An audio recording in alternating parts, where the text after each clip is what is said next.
Doctor से पता चला, वहाँ पे सांगली में चेकअप हुआ, डॉक्टर ने चेक किया तो उन्होंने बताया कि जितने जल्दी ऑपरेशन कर सकते हैं कीजिए, क्योंकि अगर ऑपरेशन नहीं जी। हुआ तो मैं ज्यादा से ज्यादा 25 से 30 दिन ही जिंदा रहूंगा। अच्छा, प्रोग्राम शुरू करते हैं। टाइम हो चुका है पॉजिटिव डोज लेने का। आप देख रहे हैं पॉजिटिव डोज देने वाला पॉडकास्ट पॉजिटिव टॉक विद आकांक्षा, और मैं हूं आपकी प्यारी सी दोस्त मिस पॉजिटिव आकांक्षा। हाजिर हो गई हूं अपनी एक नई स्टोरी के साथ आप सबके सामने।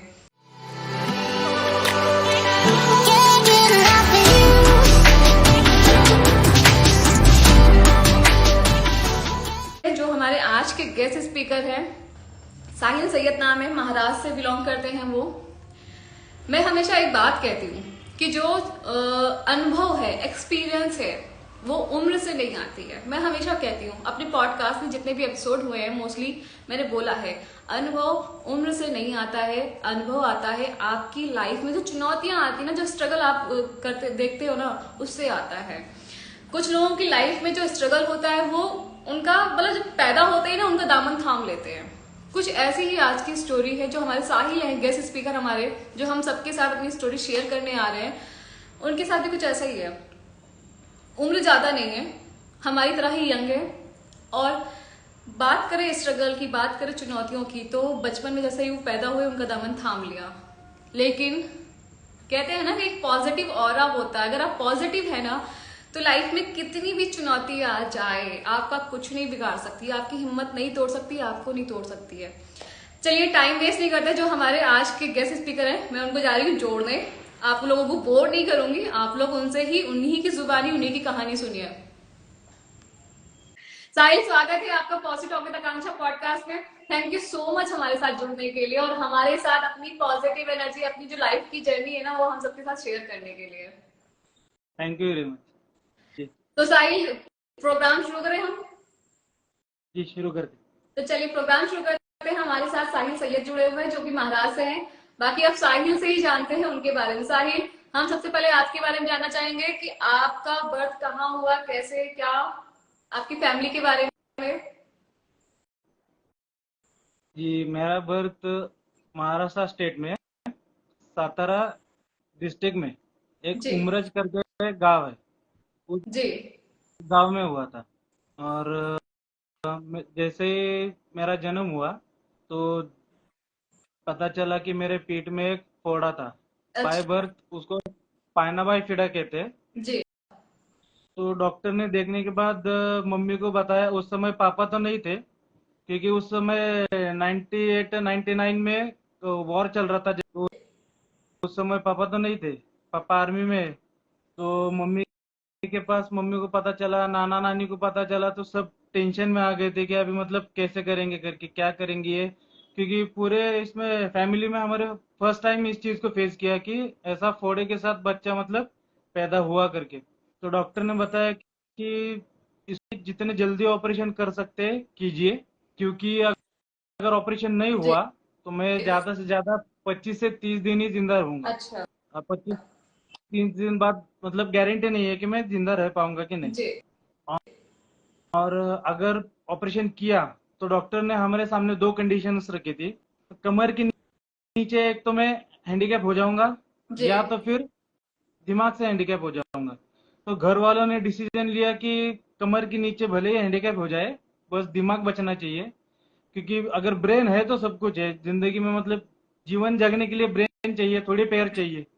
मेरा पैदा होते ही 5 दिन का था तब मेरा ऑपरेशन हुआ, जी। 5th डेज में। और कमर के नीचे मेरे नस से कट गई। तो कमर के नीचे मतलब पैरालाइज टाइप टोटली हो गया। तो उसमें कमर के नीचे मेरे कुछ हालचाल नहीं था, कुछ नहीं था। जी। तो उसके बाद फिर मेरे और भी मतलब टोटल मेरे 15 ऑपरेशन हुए कमर के नीचे। अच्छा। धीरे धीरे बड़ा होते गया, वैसे वैसे कुछ और भी प्रॉब्लम्स फेस होते गए। जैसे कि एक छोटा बच्चा रहता है, जो आप समझ सकते हैं ना कि आप बैठाने के बाद उसको एक सपोर्ट चाहिए रहता है। तो जैसे मैं दीवार के पीछे मतलब ऐसे बैठा दिया, जी। ज्यादा देर तो सिर्फ बैठा ही रहता था, छोटा था तब, ज्यादा से जी। ज्यादा साल भर का जी। रहूंगा। तो बैठने की वजह से मेरे हिप हिप में है ना, मतलब जो हिप की बोन होता है ना, हड्डी है, उस हड्डियों में गैप आना शुरू हो गया था बचपन में ही, बैठे बैठे। अच्छा। तो वो डॉक्टर को दिखाने के बाद उसका भी हिप में भी मेरा ऑपरेशन हुआ। और यहाँ तक प्लास्टर था मेरे, यहाँ से लेके पूरे पंजे तक, पूरा यहाँ से लेके लेकर 6 महीने तक प्लास्टर था, और 6 महीने तक कंटिन्यू मम्मी अपनी मांडी पर लेकर ही बैठ रही थी। बस आधा घंटे के लिए अगर नीचे लेटा दिया तो लेटा दिया, नहीं तो मम्मी इतनी चिंता करती थी कि दिन दिन भर कंटिन्यू हाथ में 24 घंटे वो अपने मांडी लिए। पर। हाँ, उसके बाद धीरे धीरे जैसे बड़ा होते गया, वैसे बड़ा होते होते चलने में चल तो नहीं पाता था मैं। तो जैसे डेली लाइफ है अपनी, जैसे नॉर्मल लोग जो चल पाते, एबल बॉडीज की जो लाइफ है, जी धीरे धीरे जो बच्चे की लाइफ है, जैसे अपने साथी फ्रेंड्स को छोटेपन में बचपन में देखता है कि खेलते मिलते एक साथ भागते कूदते, तो वो सब चीजें मैं नहीं कर पाता था। सबसे फिर मम्मी ने सबसे पहले स्टार्ट किया कि पुणे में एक एएलसी करके आर्टिफिशियल लाइम सेंटर, जी तो उसमें मतलब फौजी फौजी और फौजी के बच्चे जो भी हैंडीकैप होते जी हैं, उनके लिए आर्टिफिशियल लेग, हैंड, जो भी मतलब चीज नहीं होती है, वो आर्टिफिशियल तैयार करके देते हैं। जी तो जब मैं 1.5 साल का था तब मम्मी ने लेके गई। मम्मी लेके जाने के बाद मेरे ख्याल से अभी देखो इस चीज को 25-26 साल हो गए टोटल, 26-27 साल हो गए मैं कंटिन्यू वहां पे कैलिपर बना रहा हूँ। जी और फर्स्ट टाइम मेरे पास इतने से थे कैलिपर, मतलब छोटा था ना, इतने से थे। और मम्मी हाथ में पकड़ के, मेरा हाथ पकड़ के धीरे धीरे चलवाती थी मुझे, वो जी कैलिपर डाल के चलवाती थी। लेकिन इतना बिना सपोर्ट के चल नहीं पाता था मैं, क्योंकि कमर के नीचे ताकत नहीं थी उतनी। तो मम सपोर्ट लेके चल लेता था, लेकिन जी। तो साहिल, आप क्रिकेट में कैसे आए? आपकी क्रिकेट की जर्नी हम जानना चाहेंगे अब। कि क्रिकेट, तो जैसे मैं पैदा हुआ तो क्रिकेट मेरे दिल में पैदा मेरे साथ ही हुआ था, मैं अच्छा। तो यही कहूंगा। क्योंकि जी क्रिकेट मेरे लिए मेरा ऑक्सीजन है। अगर क्रिकेट नहीं होगा मेरी जिंदगी में तो मैं जिंदा नहीं रह पाऊंगा। तो अच्छा। क्रिकेट मैं जब 7 साल का था, 7-8 साल का था, जी और बच्चों को जब देखता था खेलते हुए, तो क्रिकेट देख के मुझे वो खेलने का जज्बा तो आया, दिल में इच्छा तो हुई कि खेलूं। लेकिन वो लोग खड़े होकर खेलते हैं और मैं खेलूंगा कैसा, सबसे पहले ये सवाल आया मेरे दिल में। तो मैंने घर पे बैठे बैठे ट्राई किया कि बैठ कर क्या मैं खेल सकता हूँ। तो मेरे छोटे भाई के साथ मैंने ट्राई किया तो हो गया। जी घर पे एक बार ट्राई किया, फिर बाद में दोस्तों के साथ ट्राई किया खेलना, 7 साल की उम्र में स्कूल में। तो धीरे धीरे मैंने कैच किया कि बैठ कर कैसे खेल सकते हैं। मतलब पहले जमीन पर बैठ के खेलता था हम्म दोस्तों के साथ, स्कूल्स वगैरह में, और अपने कॉलोनी के ग्राउंड में। तो उसमें खेलते खेलते काफी अच्छा खेलने लगा, रोज खेलने की वजह से नीचे बैठ के भी वो चीजें, जो बॉल की स्पीड, बॉल का बाउंस, वो नीचे बैठ कर भी मैं जज कर लेता था। क्योंकि उतनी मतलब रुचि रहती है आपकी जिस चीज में, तो आप कैच कर पाते हो। तो जाहिर धीरे सी धीरे बात खेलते है। खेलते जो मेरे से जो उम्र से बड़े थे बच्चे, मैं उनमें खेलने की मतलब डेयरिंग करके उनके साथ खेलना स्टार्ट किया। हाँ कि बाद 10-12 साल तक, 14 साल तक तो मैंने ऐसे नॉर्मली खेला है जैसे गांव में खेलते सब लोग। लेकिन प्रोफेशनली मैंने स्टार्ट किया 2016 में। 2016 में फेसबुक पे ऐसा देख रहा था कि हैंडीकैप के लिए कोई डिजेबल स्पोर्ट्स है कि नहीं। अच्छा। मतलब जैसे आपको पता है पैरा ओलंपिक में डिस्कस थ्रो है, जैवलिन थ्रो है, शॉट पुट है, आर्चरी है, शूटिंग है, बहुत जी सारे हैं। लेकिन क्रिकेट का कहीं भी जिक्र नहीं है क्रिकेट के बारे में। तो उसमें मैंने सर्च किया तो मुझे मुंबई टीम का एक पेज दिखा, जी मुंबई व्हीलचेयर क्रिकेट टीम। तो मैंने उनको मैसेज किया। उनके मतलब पेज होल्डर जो है वो राहुल रामुगड़े है, जी राहुल रामुगड़े सर, जो मुंबई में रहते हैं। उनसे मेरी बात हुई। उन्होंने कहा कि तुम खेल लेते हो तो तुम्हारा वीडियो भेज, मतलब दिखाओ। तो उस समय मेरे पास व्हीलचेयर नहीं थी, तो मैंने मतलब चेयर के ऊपर बैठकर मेरा एक छोटा सा वीडियो बनाया अच्छा। और उनको भेजा। तो उन्होंने देखा तो बोला कि हाँ ठीक है, आप खेल तो लेते हो, आपको इस डेट पर आना पड़ेगा ट्रायल देने के लिए, आपका सिलेक्शन होगा। तो मैं गया, सिलेक्शन तो हुआ। जी और जब मैं फर्स्ट टाइम खेला, और फर्स्ट मैच में ही मैंने मैन ऑफ द मैच लिया था। मेरा जी फर्स्ट लाइफ का एक्सपीरियंस जो था व्हीलचेयर क्रिकेट में, फर्स्ट टाइम, तो अच्छा था।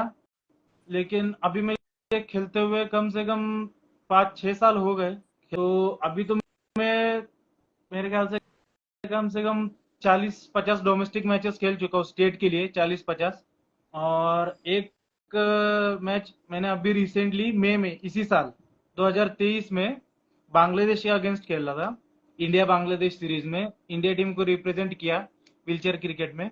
जी और जी मैं एक चीज और कहना चाहूंगा कि व्हीलचेयर क्रिकेट या डिजेबल क्रिकेट को अभी तक उतना फाइनेंशियली सपोर्ट नहीं मिल पा रहा है, क्योंकि बीसीसीआई और उनके जो ऑर्गेनाइजर जो जय शाह सर है, सेक्रेटरी, तो उन लोग वो लोग तो मतलब इनिशिएटिव लिया है कि बोर्ड बना करके हम इनको मतलब सपोर्ट करेंगे। जी। लेकिन मेरी उनसे यही रिक्वेस्ट है कि जितने भी डिफरेंटली एबल क्रिकेटर्स है, मतलब जो क्रिकेट खेलते हैं, आपको तो पता ही होगा कि जब एक क्रिकेटर या कोई भी स्पोर्ट्समैन हो, उसका स्टार्टिंग का जो लाइफ होता है, लाइफ जर्नी स्टार्टिंग की, वो काफी स्ट्रगल से भरी होती है, क्योंकि बिल्कुल। फाइनेंशियली सब लोग ही स्ट्रांग नहीं होते। उनको भले वो हैंडीकैप हो या नॉर्मल हो, दोनों को अर्निंग करके अपना और अपने घर का खर्चा चलाना पड़ता है, खर्चा उठाना पड़ता है। तो ऐसे आप मानोगे नहीं, ऐसे बहुत सारे क्रिकेटर्स है मतलब जो अनएजुकेटेड है, हाँ एजुकेटेड नहीं है। तो कोई वेल्डर है, कोई टू व्हीलर मैकेनिक है, तो मतलब जैसे आप बोल सकते हो कि कोई कंपनी में या गवर्नमेंट जॉब पर नहीं है, जिसकी हाँ। लाइफ अपनी खुद की भी लाइफ सिक्योर हो या अपनी घरवाली की लाइफ सिक्योर कर सके। कर तो सके। सब लोग इसी आशा में है कि मतलब कब बीसीसीआई फाइनेंशियली सपोर्ट करेगी, करेगी। सबको फाइनेंशियली स्ट्रांग कब, मतलब वो फाइनेंशियली जो बैकअप है वो कब मिलेगा। इवनली मैं खुद इंतजार कर रहा हूँ कि फाइनेंशियली सपोर्ट कब मिले, और हम लोग को भी मतलब इवन अपॉर्चुनिटी मिलनी चाहिए हम लोगों को भी, डिफरेंट लेवल क्रिकेटर्स को अपना टैलेंट शोकेस करने के हाँ लिए। बिल्कुल। क्योंकि जैसे नॉर्मल क्रिकेट को अभी आप देख रहे हो कितना क्रेज है, वर्ल्ड कप कोई छोड़ नहीं रहा है, मैं खुद हाँ। इवनली छोड़ नहीं रहा हूँ। अगर आप मानोगे नहीं, अगर आज मैच रहती इंडिया की तो आज मैं लाइव नहीं आता। मैं इतना मतलब मैं समझ क्रिकेट से सकती प्यार हूँ। करता हूँ, मेरे तो लिए मेरे क्रिकेट से दर्शक मैं बढ़कर कुछ सभी से नहीं है। कहना चाहूंगी, जैसे आप इंडियन क्रिकेट टीम को दे रहे हैं प्यार, वैसे ही आप ये व्हीलचेयर जो क्रिकेट टीम बनी हुई है इन सबको भी प्यार दीजिए। इनका मैच जब भी आए आप लोग जरूर देखिए। ये और इसमें हैंडीकैप में 28 स्टेट बन चुके हैं अभी तक। अच्छा। सो फार 28 28 टीमें, मतलब 28 स्टेट के 28 स्टेट के टीमें अभी तक रजिस्टर भी हो चुकी है और बन भी चुकी है। और अच्छा। पिछले साल हमारा फर्स्ट थर्ड नेशनल हुआ था, जिसमें 150 प्लस व्हीलचेयर जी। क्रिकेटर्स पार्टिसिपेट कर चुके थे, ऐसे मतलब कर लेते हो अच्छा, आप ज्यादातर। अपने आप को मोटिवेट कैसे रखते हैं? मैं अपने आप को मोटिवेट रखने के लिए, मेरा तो रोल मॉडल धोनी है। और मेरे जीवन में सबसे पहला अगर कोई रोल मॉडल है तो वो मेरी मम्मी है, क्योंकि मम्मी में अपने बचपन से अभी तक के, मेरी उम्र है मतलब 26 साल है, मैं 26 साल देखते आ रहा हूँ कि बिना कोई शिकायत के मम्मी जो 26 साल से कंटिन्यू मेरे पीछे जो मेहनत कर रही है, अगर मम्मी कर सकती है बिना शिकायत के, अपने आप को मेरे लिए पूरा झोंक सकती है। क्योंकि आप समझ सकते हो एक हैंडीकैप बच्चे को या लड़की को जन्म करना, हाँ और जन्म से लेकर उसके एक मतलब मैच्योरिटी तक उसको संभालना कितना डिफिकल्ट बिल्कुल। होता है। तो मम्मी को मैं देख रहा हूँ, मेरे जो बोलते हैं ना कि जैसे फ्रीडम फाइटर्स होते हैं, इंडियन आर्मी जो बॉर्डर पर लड़ती है, वैसे घर पर मेरे माएँ मम्मी होती है जो हम लोगों के लिए लड़ती है। हम लोगों की लड़ती है, सिर्फ माँ ही होती है, आपकी बात सच है। लेकिन मैं मेरे मम्मी की एक छोटी सी स्टोरी आपके साथ शेयर करना चाहूंगा, क्योंकि मेरे बिल्कुल। मम्मी ने मुझे, आज मैं जो कुछ भी हूँ, जो आपके साथ बात कर रहा हूँ, वो सिर्फ मेरे मम्मी की वजह से। तो एक छोटी सी स्टोरी है मेरी मम्मी की। जी मेरे पापा आर्मी में तो थे जरूर, जी लेकिन मेरे पापा की आदतें अच्छी नहीं थी, मतलब जी। ड्रिंक करते, अभी आपको तो पता है हर आर्मी वाला, आर्मी हाँ मैन ड्रिंक करता है। बिल्कुल। लेकिन ड्रिंक करने के बाद है ना, वो अपने आपा खो देते थे, और नापाक होने के बाद वो मम्मी को रोज मारते थे, 6-6 अच्छा। घंटे तक रात में कंटिन्यू मारते थे, 6-6 घंटे तक।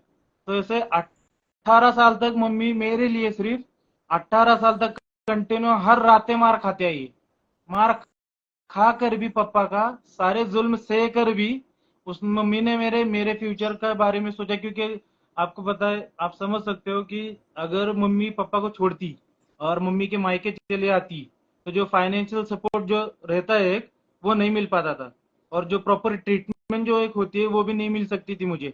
तो मम्मी ने मेरे बारे में सोचकर अपने बारे में न सोचते हुए जो पापा के वो सारे जुल्म सहे है ना, जो 18 साल तक मारा है, टॉर्चर किया है, जो गालियां दी है, तो उस चीज से मैं मोटिवेट बहुत ज्यादा होता हूँ मम्मी से, मोटिवेशन से, कि अगर मम्मी लड़ सकती है मेरे लिए, तो तो मैं भी मम्मी आप के अपने लिए लिए लड़ क्यों नहीं सकता लड़ हूँ। सकते हो? हाँ, है ना? तो मैं ऐसा होते हुए भी ना, मैं मम्मी को और पूरी दुनिया को दिखाना चाहता हूँ कि मैं मतलब सिर्फ मम्मी के लिए नहीं बोल रहा हूँ, मेरे लिए तो मम्मी है, आपके लिए कोई और होगा हीरो, लेकिन अपने लाइफ में जो हीरो है उनकी मेहनत बर्बाद ना करना, मतलब बर्बाद बर्बाद बर्बाद नहीं होनी चाहिए, मतलब पानी नहीं फिरना चाहिए उनके मेहनत पर, उनके मेहनत का प्रॉपर उनको फल मिलना चाहिए। साहिल, थैंक यू सो मच। फिर कभी मुलाकात करते हैं, फिर कभी जुड़ते हैं आपके साथ। जी बिल्कुल, थैंक यू जितने भी वेरी लोगों मच। ने देखा, इतना प्यार दिया हमारे आज गेस्ट साहिल को, तो उनके उनके उन सभी दर्शकों को बहुत बहुत थैंक यू। कल फिर से एक नए गेस्ट के साथ आती हूँ, आप सभी को फिर से एक नई मोटिवेशनल स्टोरी सुनाती हूँ। Sahil, thank you so much. Thank you very much. Bye.